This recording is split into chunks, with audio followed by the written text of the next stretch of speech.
Hey guys, Automated Garage back today. We are working on a 2007 Ford Expedition here, and we have a crank no start. Let me give you the backstory on this.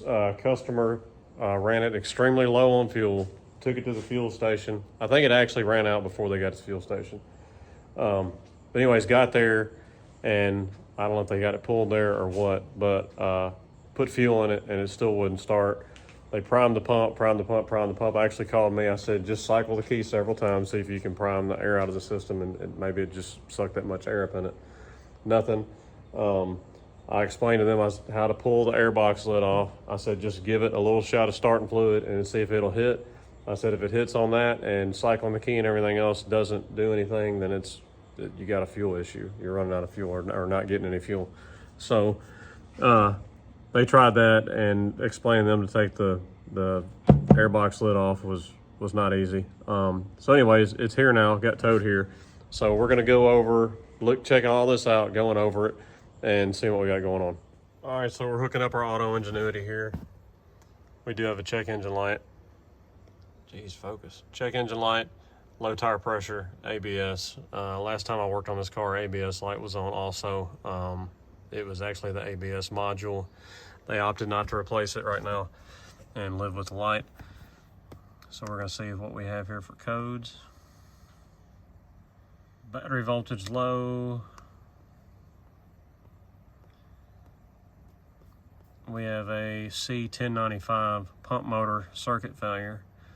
So that's what I'm kind of focusing on right now, is why do we have a circuit failure with the fuel pump? And my guess would be, this goes out to all you ladies out there who say, oh, I can run it to 5 miles to empty and all this stuff. Well, when that fuel pump starts starving for fuel, you start overheating that pump. And not only that, but if you don't overheat the pump, you run the risk of just sucking whatever trash is in the bottom of this tank up in the sock all the time. Because then it's sucking from the very bottom of the tank where all the trash always settles.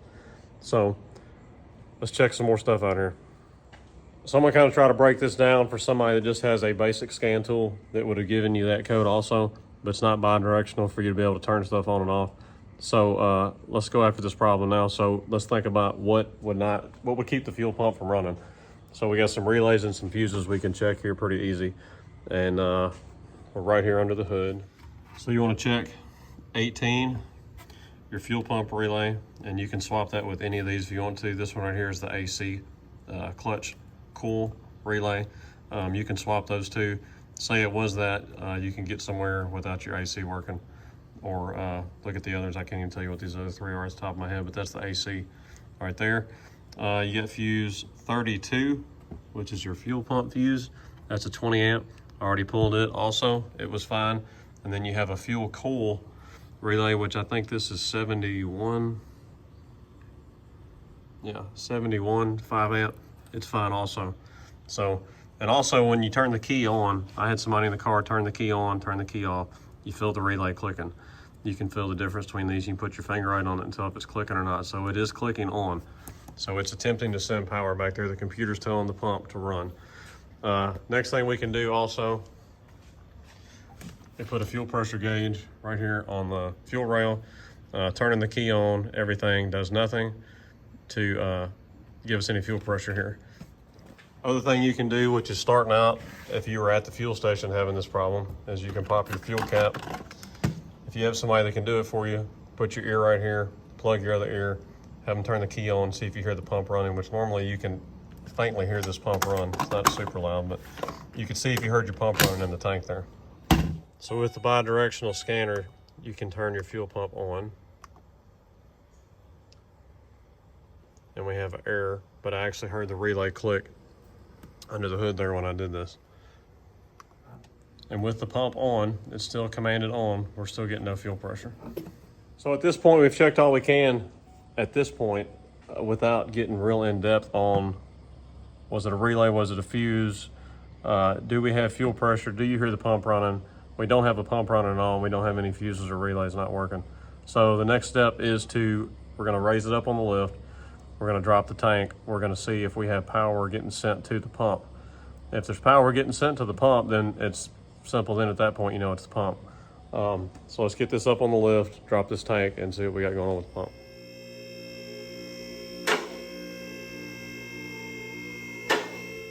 All right, so we're under the car, we're at our fuel tank. There's a couple things we need to undo before we drop this. We're gonna undo all of our lines that go to our fuel filter here. We're gonna come back here to the back. We're gonna undo our filler neck. And there's this other hose right here. I should have brought my light, but it's got a quick connect on it. We're gonna undo that too and free up as much as we can before we start dropping anything. Of course, to drop it, you got your two bands that go around the tank. And I believe from memory, it's a 15 millimeter for each of those there. So we're gonna start getting this stuff undone and get this tank down. All right, so we got our one fuel line undone. We slid our filter out of our hose clamp there. This band clamp is a 6 millimeter head. It's usually facing up unless this has been done before already. So when you put it back on, have it facing down. Makes it easier to get to. Before you slide this off, take you some compressed air and blow all that off.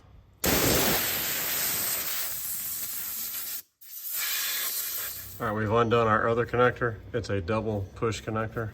So just push in a little bit and squeeze and try to hold that connector there so you're not yanking on all that.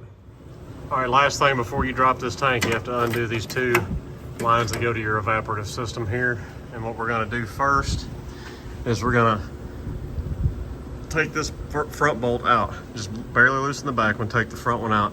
And what that's gonna allow you to do is reach up above the tank a lot easier and get to your wires that go to your fuel pump and everything else on the top so you're not pulling and yanking on those. Oh, it's heavy. You got it.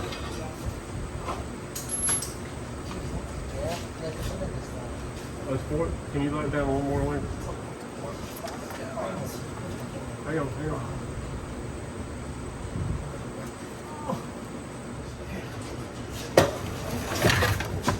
Set it on the stool. Balance.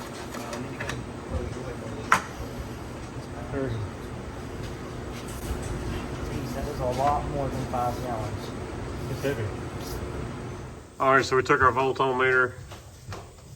This is your hot, this is your ground for the pump. Key on, it runs up to 12. I got 12.75. And then it drops down to 2 volts, which is what it's supposed to do. It's pre-startup. So we hooked the computer back up to it, commanded the pump on, and it sat there and stayed at 12.75 until it gets done. It doesn't let you just command the pump on continuously, but commanded the pump on, I got 12.5 volts. So we know we have no problem through the wiring to this point. So now we got our tank. We're gonna put it over here on the table. And we're gonna open this up and check our pump out.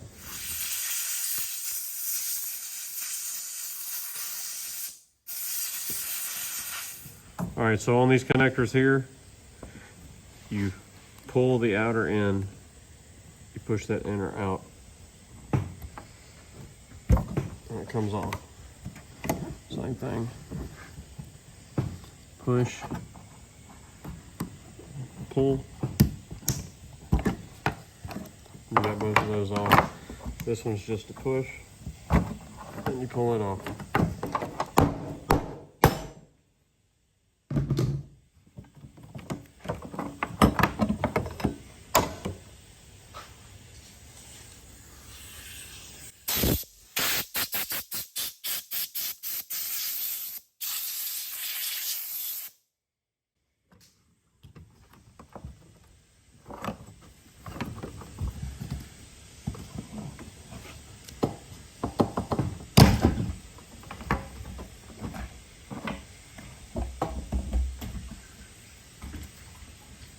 That was complicated. I don't know that many that looks complicated. Yeah. I didn't know there was like that much electronic stuff in the gas tank. Did I get you? Yeah. All right, so we got our whole pump assembly out. Tank looks pretty good. There's really not much trash in there at all. A very minimal amount. So I think we just have a case of running it low on fuel too many times. That pump just had enough of it. So we're going to just cover this up because it's later at night. I had a late start in the day. We had refrigerator problems in the house. So I've been handling that. So we're gonna keep that covered up. Pick up tomorrow when we put the new pump in. All right, we're back. It's the next day. We got our new Delphi fuel pump here all ready. I actually took it, plugged it up real quick on our fuel pump plug there, hit the key switch for just a second, double checked everything, which I knew that's what the problem was to begin with, but it's also good to make sure that this brand new unit is working and good to go. And it's not gonna hurt her for just a split second, make sure the pump kicks on. So we're gonna now install this in here. We're waiting on a new fuel filter to get brought out here to the shop, and then we'll be ready to put this whole unit in, bolt it all up, hook all our hoses back up, and then run it.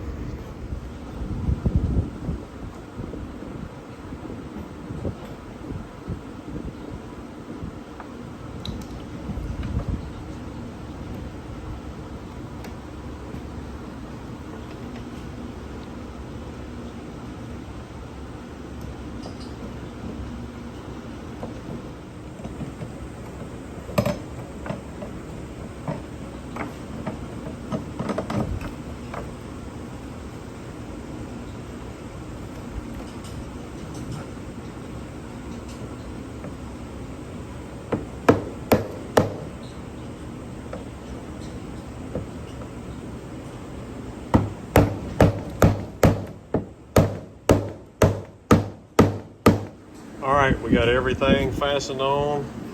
Everything is ready. If you notice, I actually reused that big O-ring that's underneath here because this is the nice factory fat one. There's nothing wrong with it. It looks a lot better than this small one with flat edges that comes with this Delphi pump. There's nothing wrong with reusing that unless you got a tear, unless it's all swole up, not fitting down in the groove right. I like to reuse those factory ones if I can, if they're in good shape, because it actually seals up better. Because if you notice, I had to hammer pretty hard to lock this ring, so it seals better. It really pushes this top of this pump down in there real good.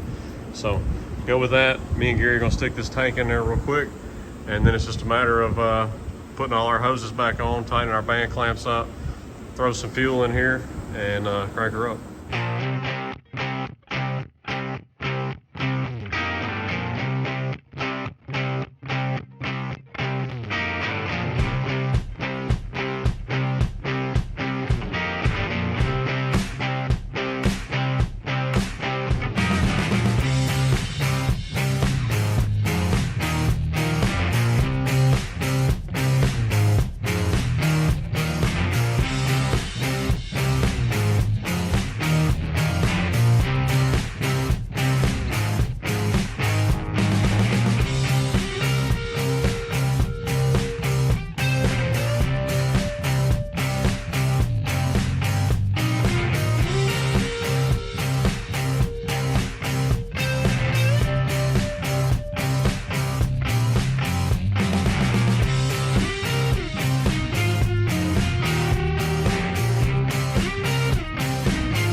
All right, we're all bolted up.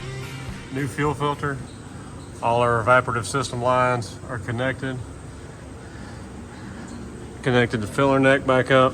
Pointed the hose clamp down like I was mentioning y'all to make it easier earlier. Hooked our vent line back up. Hooked this line back up. So everything's ready to go. Put her down, let's crank her up.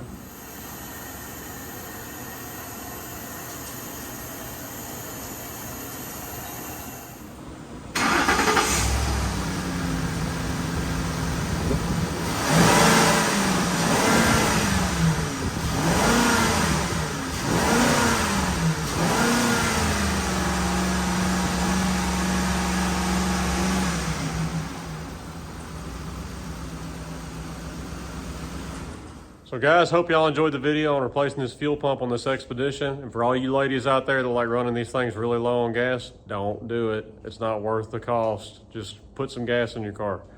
So this is Automedic Garage signing out. Check us out at Facebook, Instagram, and Rumble. This is Automedic Garage signing out. We'll holler at y'all later.